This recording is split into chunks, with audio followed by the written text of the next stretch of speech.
After years of waiting, Five Nights at Freddy's Security Breach has finally launched, and with it, we now have a whole load of mysteries to discuss. What's the deal with the Vanny therapy tapes? Why is this room from Sister location in the Pizzaplex? Who is the best animatronic, and why is it Music Man? There are a lot of things to solve in this massive game, as lore hides behind every pirate poster and inside every arcade cabinet. But the theory I have today goes to the heart of this game, addressing the one character that we spend a lot of time with, but don't actually see all that much. And that's our main character of Security Breach, Gregory. Yep, in a franchise full of dead kids, I want to focus on the first ever living child we've seen in the main story of the games. Except for in the Fruity Maze minigame, but we all know that she ends up dead. Who is Gregory? What is Gregory? And why is he such a cold-hearted savage to Roxy and the rest of the animatronic gang? I'm so mad that you're driving without my permission.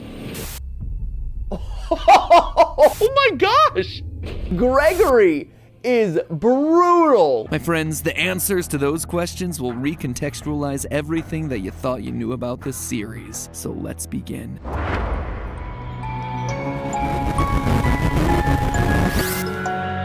Hello, Internet! Welcome to Game Theory, the show that can't help but stuff its face with FNAF lore like Chica stuffs her face with pizza and garbage. I guess at this point it kind of applies to us too. Anyway, if you want to stuff your YouTube feed with FNAF videos, then hit that subscribe button right now, because today starts what I expect to be a 3-part series into the many unsolved mysteries of Security Breach. I mean, on the surface, the game seems pretty self-explanatory, right? Survive being trapped in a mall for one night. Looks like the new team forgot to read the title of the franchise. But that's nothing. That's easy. Once you start looking into secret rooms, secret tapes, secret endings, secret minigames, and actually bother to read all the emails and item descriptions, you learn that there is a lot more here. Stuff that looks both backwards at the series that came before and forwards into what is coming next. Stuff that, quite frankly, I'm still working on piecing together. This is a big game with lots of places to hide things. But today, I want to focus on a mystery that I do feel like I have a pretty solid handle on. The relationship between Gregory and Glamrock Freddy. What's the deal with this random kid, and why is a killer animatronic suddenly trying to help him? Like seriously, the game kicks off with this incredible cutscene. Everyone is living their best 80s-tastic lives on stage before Freddy suddenly glitches out and smash cut to Gregory just being there, I guess. It is one of the weirdest, most jarring intros to a game ever. And then from that point forward, we're just expected to assume that everything is perfectly normal, no explanations necessary. So I'm here to give you that explanation, because I strongly suspect that this boy is not a boy, and this robot is not a robot, and that the story of their relationship is one that's trying to make amends for one of the earliest and most pivotal points from this entire franchise. To begin, let's establish what we do know about Gregory in order to piece together the rest. So, what does the game offer us in terms of his backstory? Nothing. First and foremost, we know that he's pretty much off the radar. At the start of the game, Freddy does a quick scan only to realize your guest profile is unknown to me. Similarly, when security guard Vanessa is chatting it up with Freddy, we hear this part of their conversation. That is great news.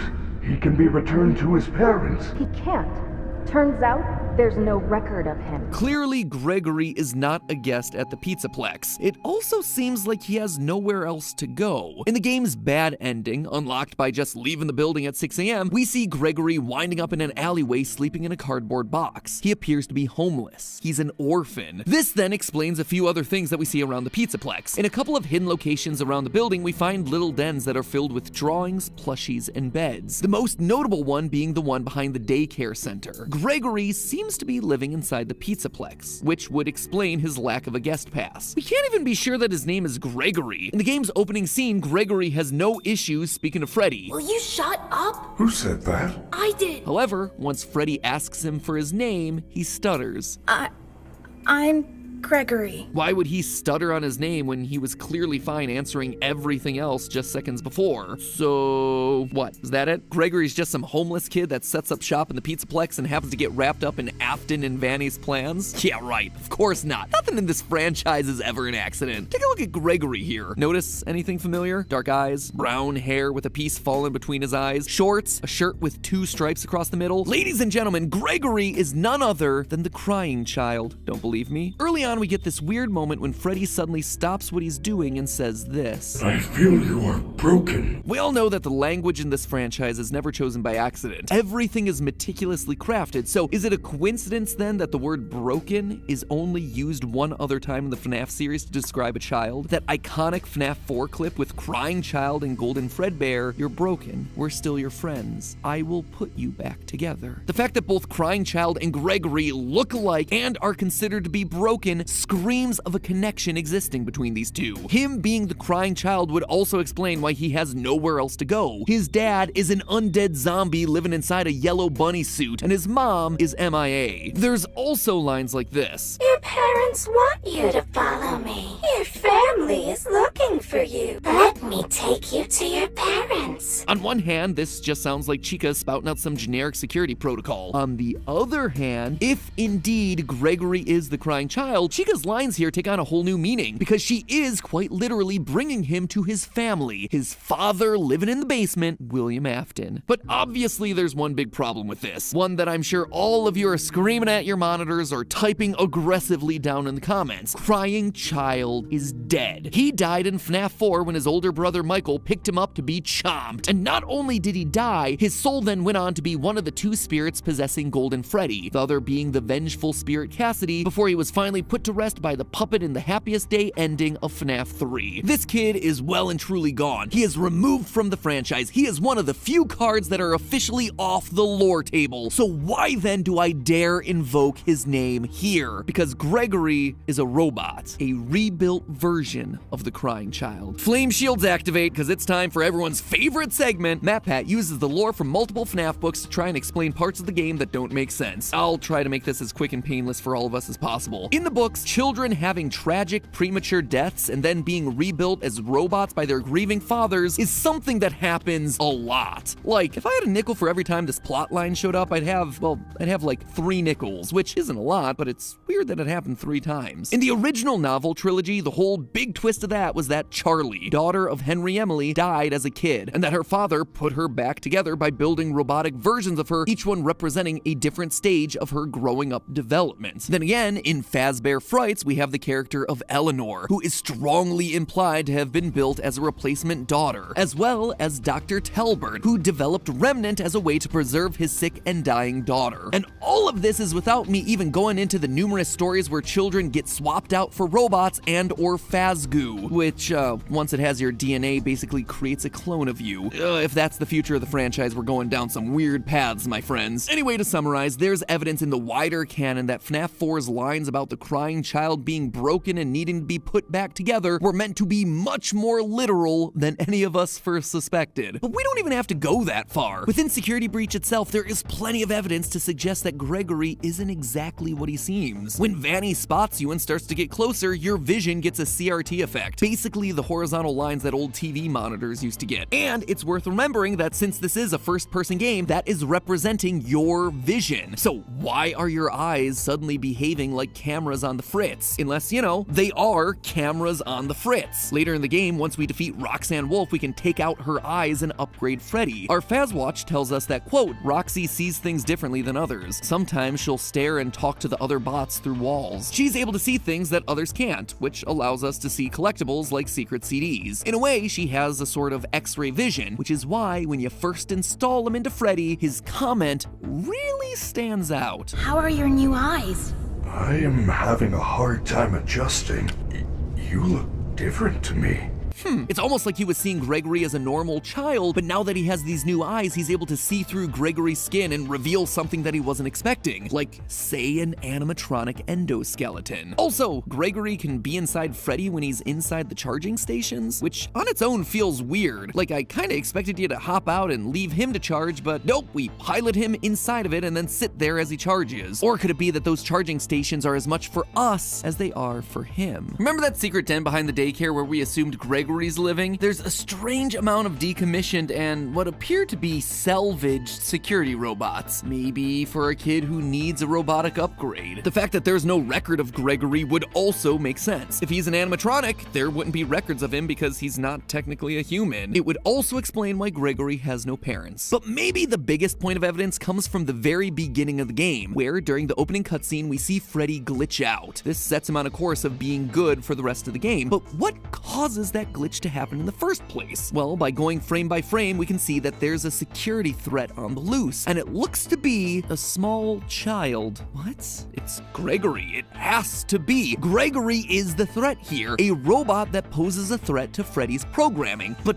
why? How? What would make sense about that? Well, to understand that connection, it's time to put a pin in Gregory and turn our attention over to Freddy. If you unlock the game's final secret ending, you end up going below the Pizzaplex, only to discover a former Freddy Fazbear location, Freddy Fazbear's Pizza Place. If that name doesn't mean anything to you, it shouldn't, really. Most of the restaurants in the series go unnamed. But while the name might not mean anything, the layout should be a familiar one. One large rectangular stage with lights on the trim and big speakers on either side, and a smaller semicircle stage right next to it. It's from FNAF 6, Pizzeria Simulator. Notice the stools that are placed right in front, the checkered floor. We even have purple striped tablecloths and blue, green, and red plates, exactly like we saw in Pizzeria Simulator. As a refresher, this is the location that Henry lured all of the roaming animatronics to in order to burn them to the ground one final time. Although for one of you, the darkest pit of hell has opened to swallow you whole.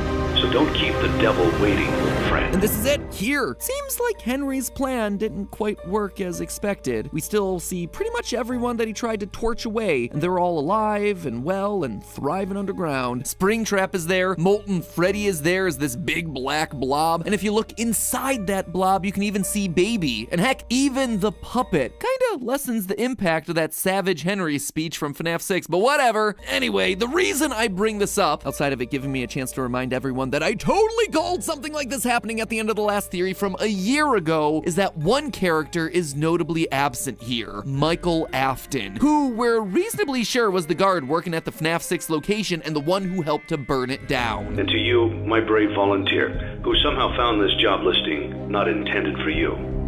Although there was a way out planned for you, I have a feeling that's not what you want.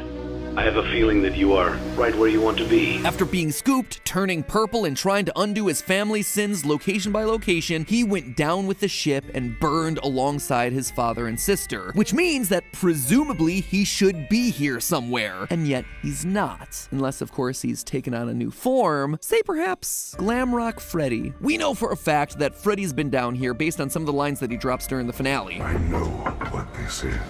I have been here before. She brought me here. I had no choice. Now I have a choice. I have changed. My friends are here. They are so angry, confused, but I can protect you. So he's in a place where he can get possessed. We also hear that Freddy isn't acting like his normal self, saying, I am not me.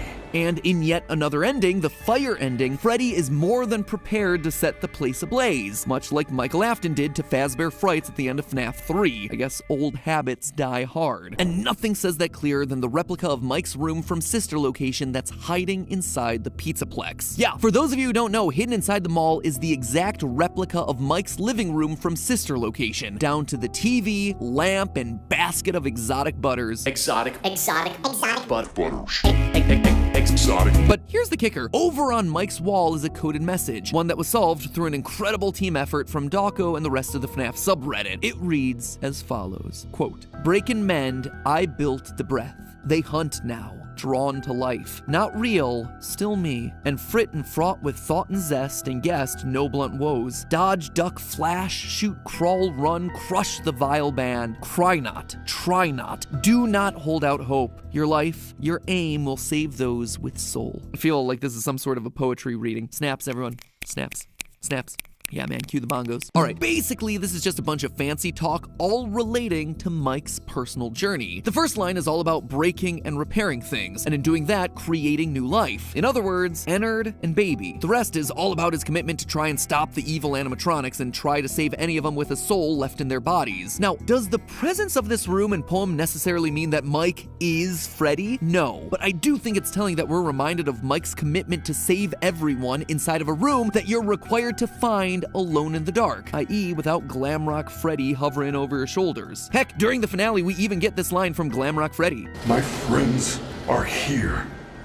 They are so angry, confused. He's talking about Molten Freddy, the spirits trapped inside of the blob. It's very possible that those were indeed his friends captured and killed back in the day. Maybe William himself struck back against the kids that had bullied his youngest son, and now some of their spirits are trapped below the surface as part of the blob in this abandoned restaurant. Or maybe that's why Gregory is so brutal to all of these animatronics at the end of each boss battle. They killed him back in 1983, and now it's his turn to show the bullies no mercy by launching a go-kart at their face and ripping out their eyeballs. And meanwhile, Freddy is sad because they are quite literally his friends from when they were alive. But to me, honestly, the biggest connection points between Mike and Glamrock Freddy are thematic. Their narrative. Mike has been moving to location after location to try and undo his father's horrible work. This would just be a continuation of that story, as both Aftons return post-fire. And more importantly, it also completes the arc of the crying child and his older brother. Since accidentally killing his brother in FNAF 4, Michael's been trying to make amends. This would be quite literally their grand reunion. An older brother finally able to protect and defend his younger sibling in a way that he failed to earlier in their lives. This is also why Freddy's programming would glitch out after he encounters Gregory in the opening cutscene. The soul of Mike, buried deep in Freddy's code, comes through upon sensing his brother again. It hotwires the system so that Michael Afton, in the body of Freddy, can defend his kid brother. And the Afton story doesn't stop there either. In part of the Pizzaplex, we find a family dinner scene made up of decommissioned staff robots. A father, a mother that kind of looks like Ballora, a daughter with rosy cheeks and orange pigtails, a son, and one with its head missing. The child whose head was bitten off in 1983. This is very clearly the Afton family. There is no doubt about that. The story continues in this game. In fact, I expect that's why the Save Vanny ending here is so important. If you manage to find and complete all the Princess Quest arcade cabinets hidden throughout the Pizzaplex, you get an ending where we are able to save Vanny from the control of Glitch Trap. This is something that we predicted would be possible literally a year ago in a theory, but I bring this up not to pat myself on the back, but rather to call out the final moment of this ending, where we see Gregory, Freddy, and Vanny all sitting together on a hill. A hill that I should point out is oddly reminiscent of the FNAF 6 gravestone hill. It feels meaningful, like all these characters have some sort of history. Why would Vanny be there otherwise? Unless this is meant to be the crying child, Michael, and maybe even Elizabeth, the Afton children, the three kids who literally had their lives stolen by the evil deeds of their father, finally reunited, finally able to share a moment of peace on this hill. After all, Vanessa does have green eyes and blonde hair, just like someone else that we know from the series, but that's probably a theory that's best saved for another day. Long story short here, Gregory isn't just any kid. He's not just the crying child either. He's the rebuilt version of the crying child, an animatronic designed to fill the void left by the death of Afton's youngest son, literally put back together piece by piece. And Mike, meanwhile, is also back, glammed out this time, continuing to make amends for his past by reuniting with the brother that he accidentally killed as a kid and protecting him in a way that he never could before. Which then leaves us with a question: who's Vanny? How does she fit into all this? Why does she fit into all this? And why does Robot Gregory glitch out each and every time she gets close? That, my theorists, will have to wait for the next episode, because this episode's running long and honestly I need more time to think through the answers. So in the meantime, theorists, remember, hit that subscribe button so you don't miss how all these clues fit together. You're not going to want to miss that next episode, mostly because, you know, if you do, the FNAF lore will no longer make any sense to you whatsoever. Plus, hitting the subscribe button's free, and let's be honest, at this point you owe it to yourself to see how it all plays out. But for now, remember, it's all just a theory. A game theory! Thanks for watching.